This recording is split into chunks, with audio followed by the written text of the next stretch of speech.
భూమి మీద కలవరము పెరుగుచున్నది. మనుష్యుల హృదయములు భయముతో కరిగిపోవచ్చున్నవి. ప్రభువు రాక సమీపమయ్యున్నది. సూర్యుడు చీకటిగా మారును, చంద్రుడు రక్తమూలే కనబడును, ఆకాశ శక్తులు కంపించును.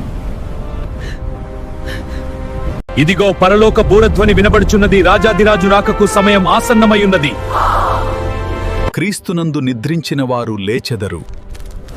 మరణము ఓడిపోయెను, నిత్య జీవము వెలుగుచున్నది.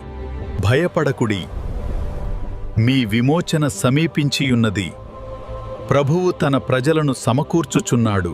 ప్రతి మోకాలి వంగును, ప్రతి నాలుక ఒప్పుకొనును, యేసుక్రీస్తే ప్రభువని లోకము ప్రకటించును. తీర్పు దినము వచ్చియున్నది. ప్రతి కార్యము బయలుపరచబడును. నీతిమంతుడు జీవమును పొందును. ఇక దుఃఖము ఉండదు, ఇక కన్నీరు ఉండదు. దేవుడు తన ప్రజలతో నిత్యము నివసించును.